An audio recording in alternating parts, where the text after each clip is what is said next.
Many Kenyans, and more so supporters of the former Cabinet Secretary of Interior Fred Matiangi, have recently been waiting for his return into the country.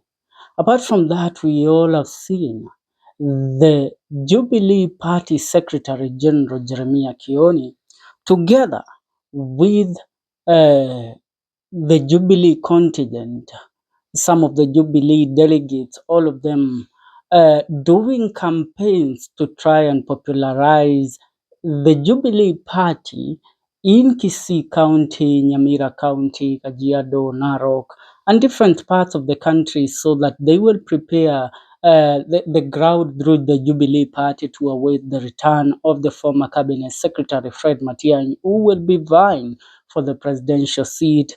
And as it is said, former President Uhuru Muigai Kenyatta blessed Matiang'i to vie for the presidential ticket or the presidential seat through the Jubilee Party.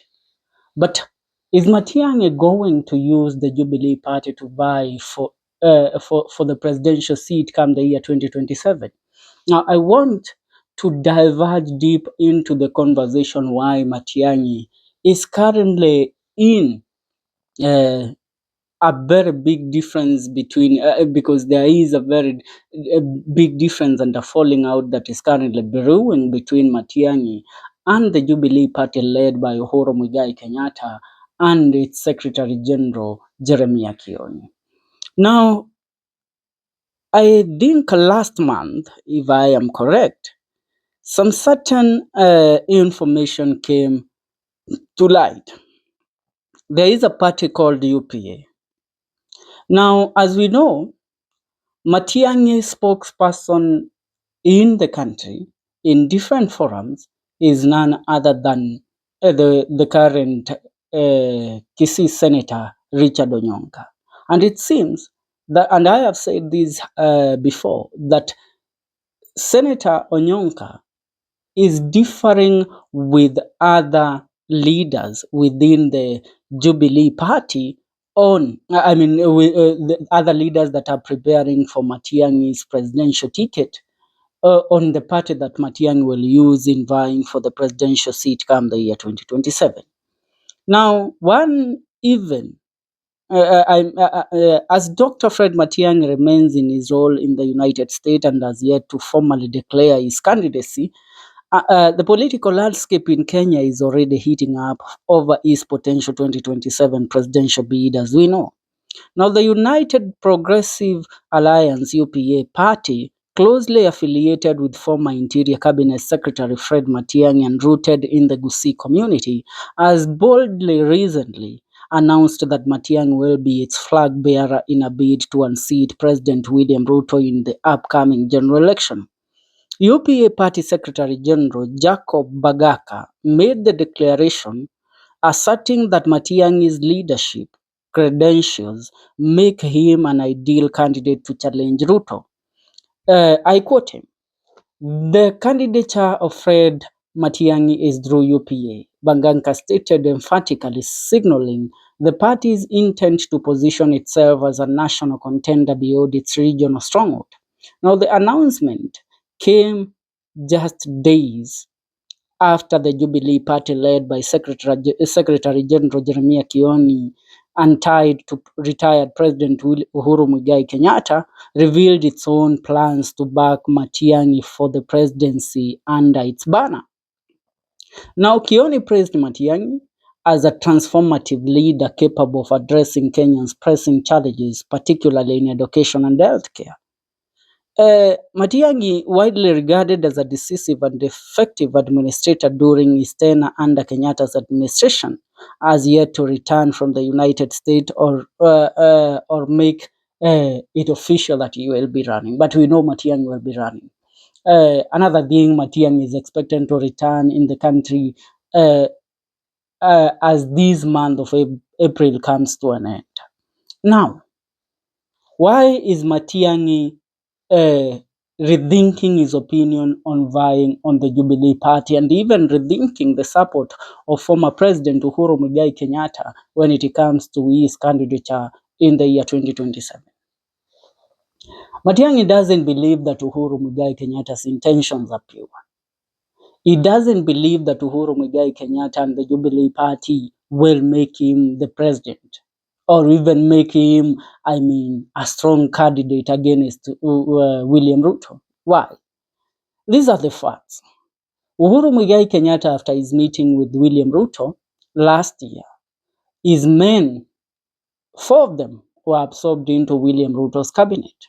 And one of them, Moreithi, was absorbed into KRA as its CEO. Now, Matiangi was approached first, even before the others, to come back in the country and work under the regime of President William Ruto as a cabinet secretary of interior after Kithure Kindiki was made the deputy president. But Matiangi turned that down. Now, after Matiangi turned everything down from the Jubilee Party, the Jubilee went ahead to declare that they will be they will make Matiangi the president, the presidential candidate to compete against William Ruto. But the Jubilee's influence, even in the Mount Kenya region where its former presidential candidate Uhuru Muigai Kenyatta comes from, it doesn't have the influence. It is not deep rooted as it was back in the year 2013 and 2017.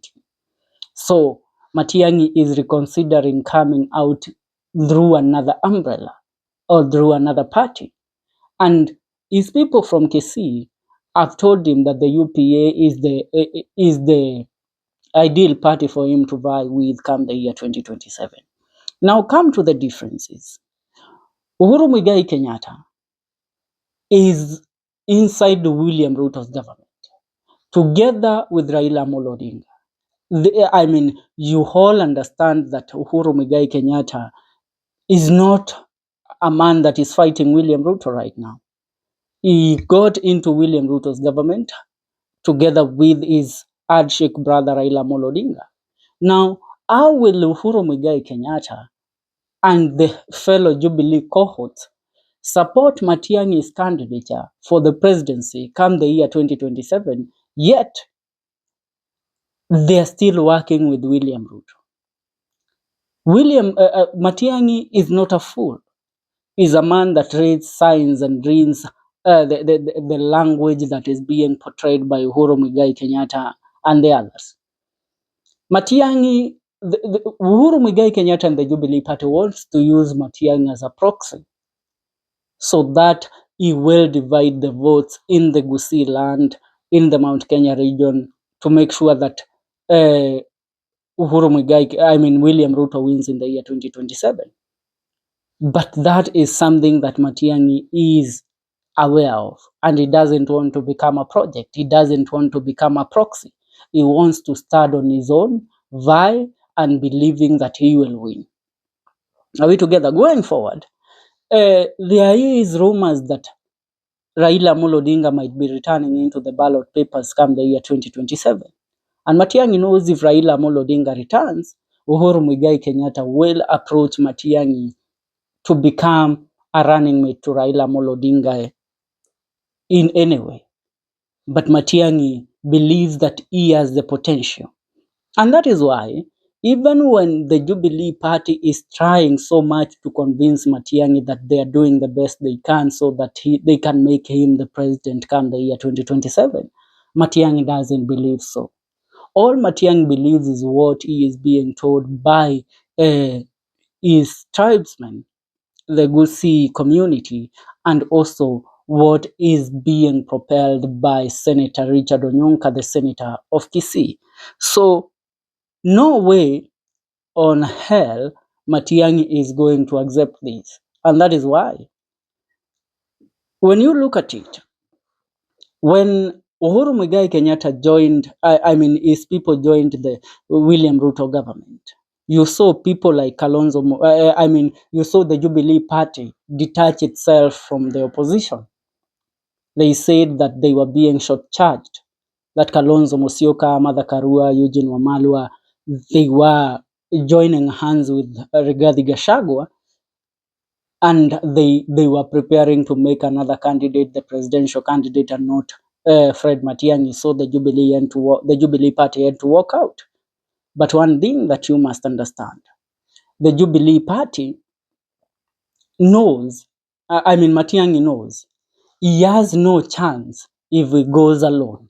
So these noises made by the Jubilee Party trying to convince him that they have the power to make him the presidential candidate without the fellow opposition leaders or the fellow opposition principals is just nothing but a dream.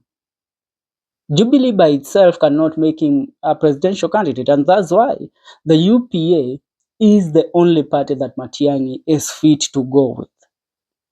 And in his return, he is going to ditch Jubilee and join the UPA, and through UPA they will enter into this coalition that is being built by the opposition with Akina Kalonzo Musyoka, Eugene Wamalwa, Martha Karua, Rigathi Gachagua, and the rest. Now you understand why there is a fallout between Fred Matiangi and Uhuru Muigai Kenyatta. Subscribe, leave a comment on the comment section. See you in our next video.